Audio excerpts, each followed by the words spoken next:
Hello and welcome. I'm Arumba. Thank you for joining me. Let's play Dwarf Fortress. I got a comment asking for some more information about the labor optimizer, and I'd love to cover that topic. I think the labor optimizer in Dwarf Therapist is a highly underused utility. I think most people who use Dwarf Therapist have a basic understanding of the program, and there's so much more that you can do with it than just change some labors. You can basically use it to completely automate the labors in your fort. There is a feature in DF Hack that will allow you to do that as well. It's called auto labor. All you got to do is type auto labor, and you can see it's going to say activate auto labor 1. I do not like the auto labor feature in DF Hack. It does minimize the amount of idlers that you have, but it's not nearly as good as the labor optimizer in Dwarf Therapist. So I figured the best way to demonstrate how to use the labor optimizer, you may have seen me in a previous episode, we get some migrants in and I just select all, click optimize, and then we're done. But let me show you how you get to that point in a little bit more detail than I covered in the past. So first let's clear that. And let's pretend like I don't have an optimization plan. I've never done it before. What you'd want to do is go up here to Optimizer, click New Optimization Plan, and you get to the screen and you're terrified. You're like, what does this mean? I don't even have any idea what this means. What do I do? Well, let's just go through it step by step together, and I'll show you how it works. So let's create a plan. We'll call this the Let's Play plan. The capitals are important. The Let's Play plan. Again, capitals are important. Now, let's just leave max jobs per dwarf. Let's talk about this. This controls how many labors across the board each individual dwarf is allowed to have.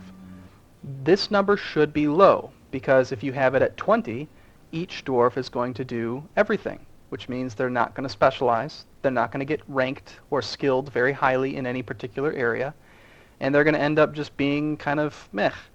So let's put this low. Let's say like maybe 6. And that might even be too high, just depends on how many dwarves you have in your fort.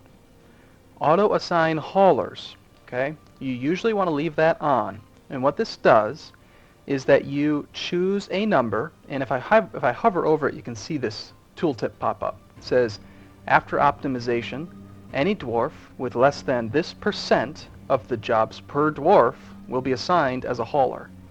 So if a dwarf doesn't end up getting assigned at least 6 labors, he gets designated as a hauler. In fact, with this setting at 50%, if he doesn't have at least 3 jobs, he will get all hauling labors as well.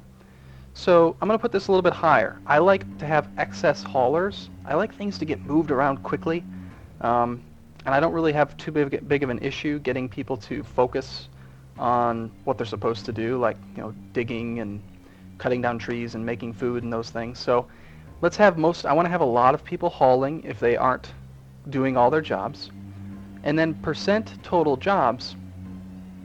Basically what this does is it takes the jobs per dwarf and multiplies it by the number of dwarfs in the fort, and then this number as a percentage. So if I set this at 100%, there should be 60 jobs. 6 times 10 dwarfs is 60. You don't want to put this at 100%. You want it to be at about, say, 70 to 80, because what it does is it basically reserves 20%, in this case, of your dwarves for hauling, meaning that some dwarves will not be assigned all of the jobs. So it kind of guarantees that you're still going to have some hauling labors. Exclude active military. In the beginning, I wouldn't worry about this setting because you won't have any active military. Later on, you would probably want to use, I would say, almost all of these checkboxes. What this does is when you go through and you select all your dwarves and run the optimization plan, it's not going to count anyone who's currently active in your squads. It's not going to include, if they're even part of a squad, it will exclude them from the changes. Nobles like your broker, your manager, your mayor won't get assigned labors. This is important because if you've got a broker and you're tired of him making widgets and you want him to get to the goddamn trade depot like he's supposed to, and you disable all of his labors, but then you don't check this box, then the next time you run the labor optimizer, he's going to get assigned a new bunch of labors. If you do check this box off, that noble will not get affected, and you can have him sit in his little room and manage the trade depot like he's supposed to. Exclude hospitalized is also very important, because let's say that you only have 20 dwarves in your fortress, and one of your dwarves gets injured fighting a centaur or something, and he just happens to be your cook. Well, you don't necessarily want the only cook in your fortress to be sitting in the hospital, because eventually you could run out of food. So what this does is if they have any major injuries, it doesn't count them, and it will make sure to assign a cooking labor to someone who is capable. Right, so we've covered the basics. Now we need to set up the actual jobs and priorities. And again, the very first time I looked at this, I was like, what in the heck is this screen? I don't have any idea what to do, and I don't even know where to go from here. Now what? Save? Run? What do I do? You actually have to right-click here. There's no real interface. I mean, it does say right-click to add jobs, but it's not very intuitive, I think. So you right-click, and let's just go with assign remaining 63 jobs. I want every job that's possible to show up. And let's make this much, much larger. Now, this is basically going to go through, and I am going to create a priority list. So let's talk about the columns. Job is going to be the name of the job. That's the same as these. Role is going to be the skill that is used in that job. So obviously a hunter is going to use the hunting skill. A farmer is going to use the farming skill. Alchemy, which is a Masterwork mod edition, does not use any skill. It's just something that's been added in through modifications. So it just uses labor's skill, meaning that it's taking the role assignments, which are here, and alchemy isn't going to show up on here because it doesn't have a built-in role to determine if a dwarf is good for it. So don't worry too much about these two columns. Priority is basically saying, okay, as I'm going through the assigning of labors, which one should I prioritize first? What is the most important?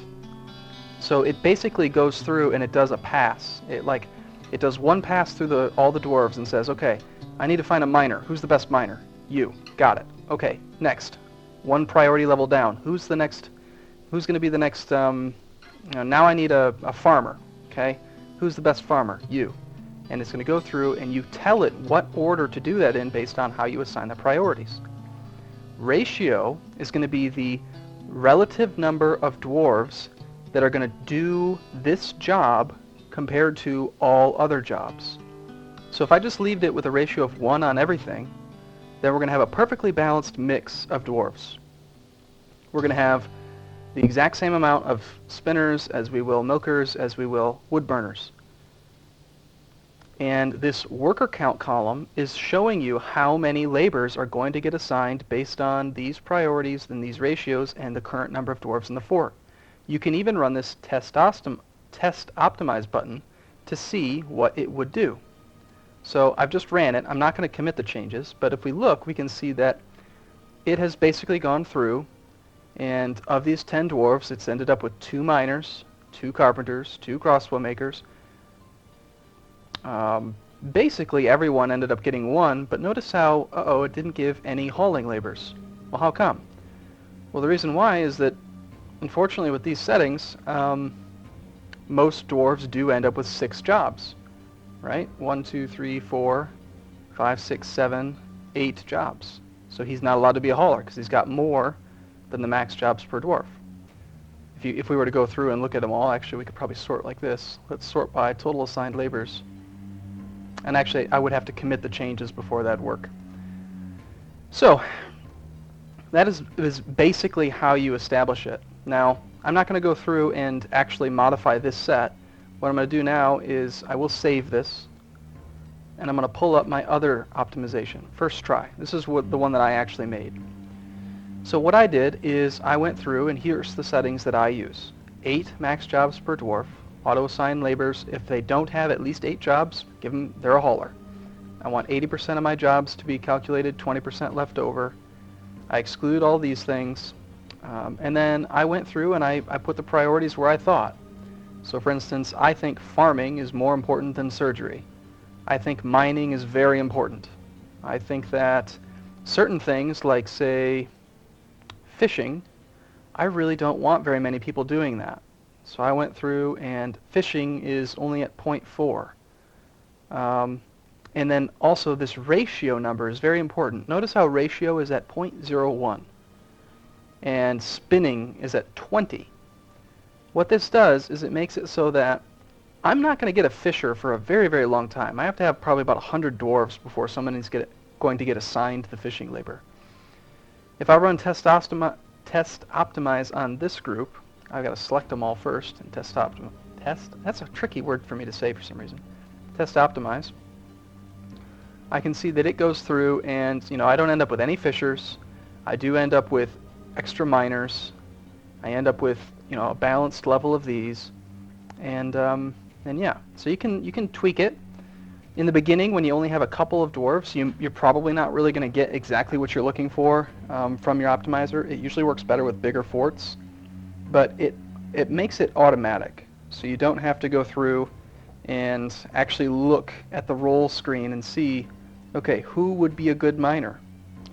Like, what do you think the chances are that these three are going to be the three that got assigned the miner role?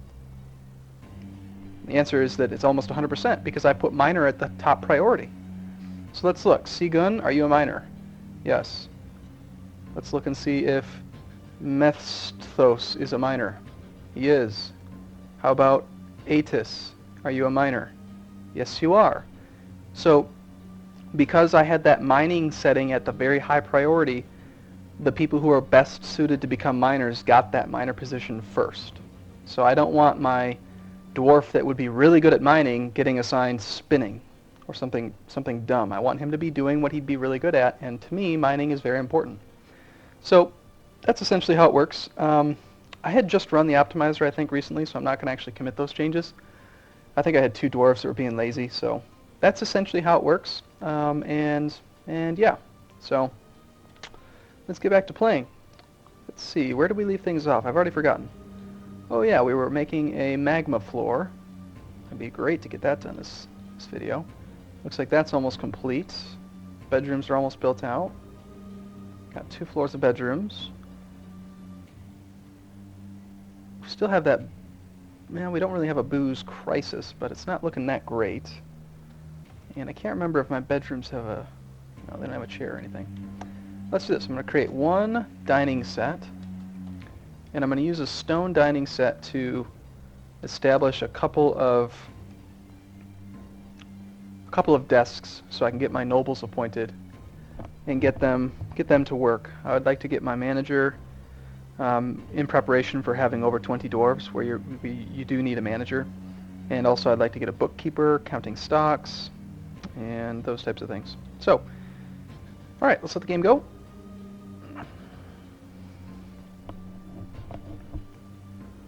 Oh, that's right. That's right. Awesome.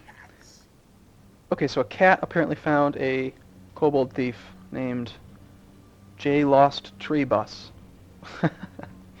Who cares? Not really important. Yes, I remember I had just ended the last episode talking about workflow and this brew prickleberry wine, and I just saw something pop up here. Cannot produce prickleberry plant drink, and I'm almost positive now that I do need to change it from drink prickleberry plant to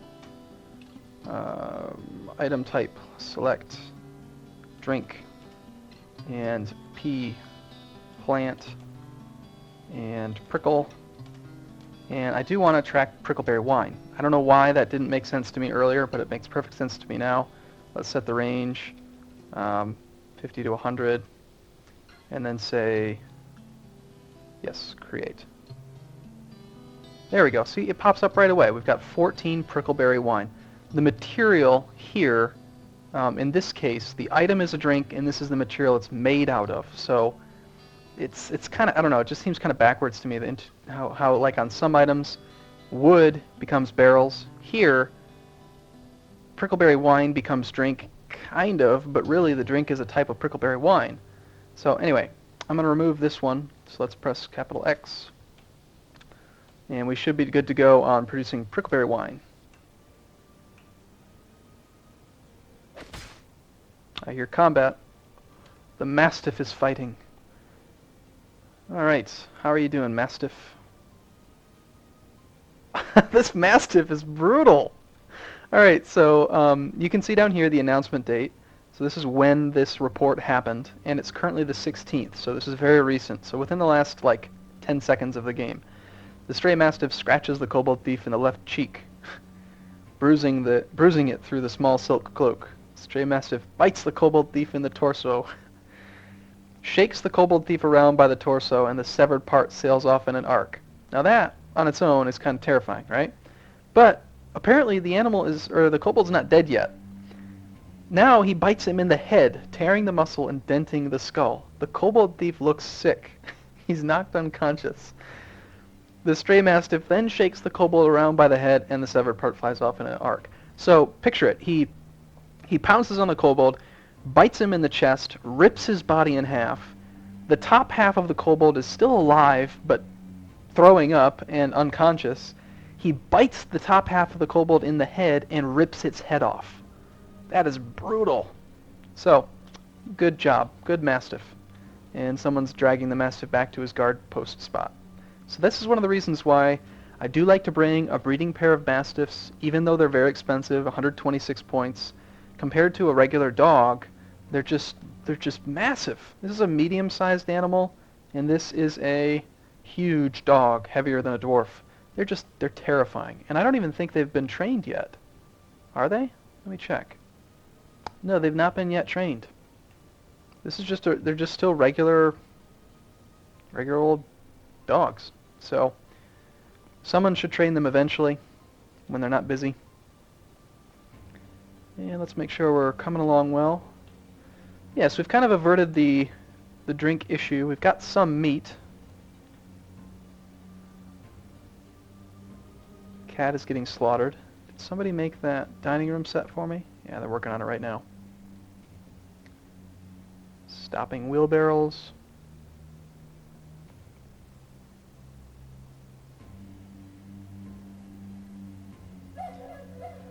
Okay, I made it as a dining room set, even though I just really needed a chair and a table.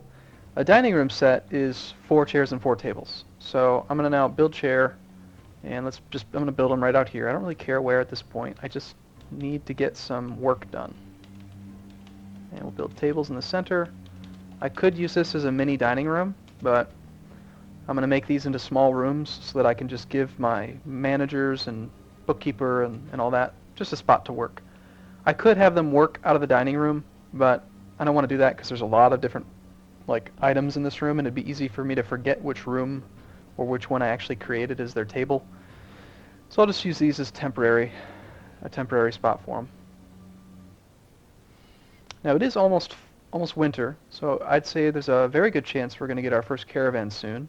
Let's check the depot access by pressing capital D. That flashing teal D means that it is accessible, so we're okay. There we go, somebody got trained. So an animal has become a stray war dog. So my animal trainer is apparently training more. I don't really know exactly what he's doing, but I guess he's out there just, he's got the whole padded glove or something, and he's teaching him how to bite or something. It just makes him stronger. They're prepared for war. Now the Mastiffs can't be trained because they're required to stay in their spot. The only way I can get them to train is if I do this, and I need to change his little pen or pasture into an active training area, as well as this one, so that they can get trained while staying on guard duty. Okay, they've cleaned out the magma room. Most of the hematite has been pulled upstairs.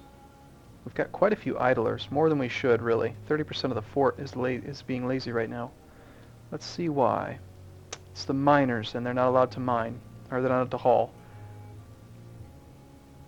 One of the guys is doing something. He's constructing a building, but... So I'll just enable hauling for all of the dwarfs again. And they should take off and get to work. Yep. So we should be able to clear out this room. Now I am going to use one more quick feature. I don't want to get rid of this stone because I am kind of low on stone still. So I'm going to do this. I'm going to do DBD, and I'm going to designate all of these items for dumping. So I'm basically saying these items are garbage. I'm telling the dwarves, just dump this somewhere, get it out. Now, before they can follow that command, I need to designate a zone that is a garbage dump. So I'm going to put I'm going to put a zone right there and designate this is where you dump things that I've designated to be dumped. And actually, rather than put it there,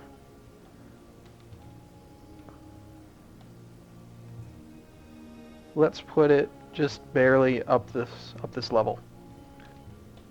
I don't want them to carry it further than they really need to. Now, since it's garbage, it's not considered stone, which means that there's no wheelbarrow restriction. So any dwarf with nothing to do is going to just go grab this stone and drag it up the stairs. But I want to get this stone out because I'm about to flood the floor with magma and we won't be able to access the stone anymore. Yay, more migrants. Our third dog just got trained for war. Looks like he's training that Mastiff right now. That Mastiff is going to be brutal.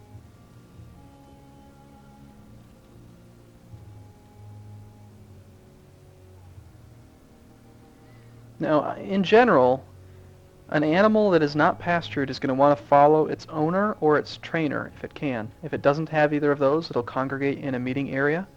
As soon as he got trained, he tried to follow his master, and now this guy is dragging him back. You know, get back where you belong.